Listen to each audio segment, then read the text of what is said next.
ಬಾಗಲ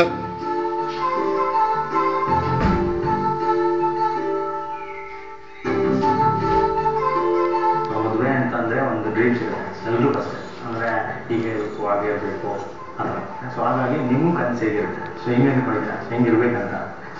ನನ್ನ ಆಸೆಗಳಿಗೆ ಸ್ಪಂದಿಸಬೇಕು, ತುಂಬ ಆರ್ಡರ್ ಎಲ್ಲ ಮಾಡೋದು, ಯಜಮಾನಿಕೆ ತಗೊಳ್ಳೋದು, ಹೀಗೆಲ್ಲ ಮಾಡೋದು.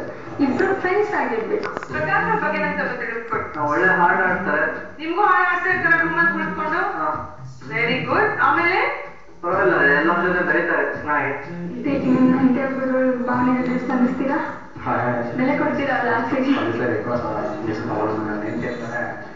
ಎಲ್ಲ ವಿದ್ಯಾರ್ಥಿ ಡ್ರೆಸ್ ಕೊಡ್ಬೇಡಿ, ನನ್ನ ಹೆಂಡತಿಗೆ ಈ ಥರ ಡ್ರೆಸ್ ಹಾಕ್ಬೇಕು, ಹೀಗೆ ಇರಬೇಕು ಅಂತೇಳಿ.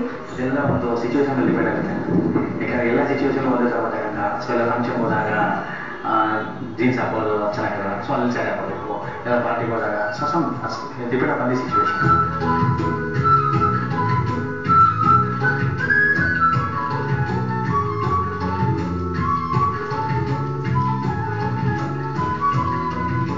ಹುಡುಗಿ ಇಷ್ಟ ಓದಿರ್ಬೇಕು ಅಂತೇಳಿ ನಮ್ಮದು ಈ ಎಜುಕೇಟೆಡ್ ಆಗಿರಲೇಬೇಕು. ಆ್ಯಕ್ಚುಲಿ ಈಗಿನ ಜನ್ರೇಷನ್ ಅಂತೂ ನಾವಂತೂ ಕೆಲಸ ಅಂತ ಆ ಕಡೆ ಈ ಕಡೆ ಹೋಗ್ತಾ ಇರ್ತೀವಿ. ಅಟ್ಲೀಸ್ಟ್ ನಮ್ಮ ಮಕ್ಕಳಿಗಾದ್ರೂ ಚೆನ್ನಾಗಿ ಪಾಠ ಹೇಳ್ಕೊಡ್ಬೇಕು. ಯಾಕಂದರೆ ಮನೆಯ ಮೊದಲೇ ಪಾಠಶಾಲೆ ಅಂತ ಹೇಳ್ತಾರೆ. ಹಾಗಾಗಿ ಮನೇಲಿ ಇರೋದಮ್ಮ. ಸೊ ಹಾಗಾಗಿ ಅವರು ಮಕ್ಕಳನ್ನ ಬೆಳೆಸೋ ರೀತಿಯಲ್ಲಿ ಅಮ್ಮನಲ್ಲಿ ಡಿಪೆಂಡ್ ಆಗುತ್ತೆ. ಹಾಗಾಗಿ ಓದಿರಲೇಬೇಕು.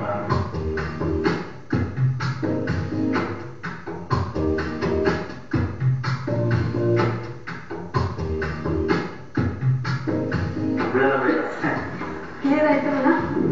ಹೆಂಗಿದೆ ತುಂಬ ಇರುತ್ತೆ ತಿಳ್ಕೊಳ್ಳೋದು. ಎಷ್ಟು ಒಂದಿನಗಳೇ ಅಥವಾ ಅಟ್ಲೀಸ್ಟ್ 15 ಮಿನಿಟ್ಸ್ 20 ಮಿನಿಟ್ಸ್ ಆಗಿ ತಿಳ್ಕೊಳ್ತಾರೆ.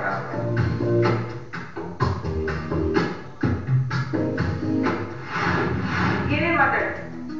ನಾವು ಫ್ಯಾಮಿಲಿ ಬಗ್ಗೆ ನಾನು ತಿಳ್ಕೊಂಡೆ, ಅವರು ಆಫೀಸ್ ಬಗ್ಗೆ, ಸೊ ಡ್ರೀಮ್ಸ್ ಬಗ್ಗೆ.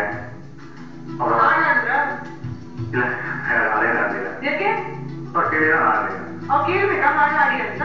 ಅವ್ರಿಗೆ ಇಷ್ಟ ಇದೆ ಬೇರೆ. ಕೆಲವರು ಕೇಳೋ ಅಭ್ಯಾಸ ಇರುತ್ತೆ, ಕೆಲವರು ಕೇಳೋ ಅಭ್ಯಾಸ ಇರಲ್ಲ. ಸುಮ್ಮನೆ ಹೇಳೋದು ಚೆನ್ನಾಗಿರಲ್ಲ. ಅದೇ ಇಬ್ರಿಗೂ ಒಂದೇ ಟೇಸ್ಟ್ ಅಲ್ವಾ ನಿಮ್ಗೆ? ಇಂಟ್ರೆಸ್ಟ್ ಬುಕ್ ಓದೋದು, ಮ್ಯೂಸಿಕ್ ಕೇಳೋದು? ನಾನು ಮ್ಯೂಸಿಕ್ ಕೇಳ್ತಾ ಇರ್ತೀನಿ. ಸೊ ನಾನು ಓದ್ತಾ ಇರ್ತೀನಿ. ಸೊ ಅದು ಆರ್ಟಿಸ್ಟ್ ಟೈಮ್ ಹಾಬಿ ಇದೆ ಅಲ್ವಾ? Okay, let's see what happens further. For now please take a seat.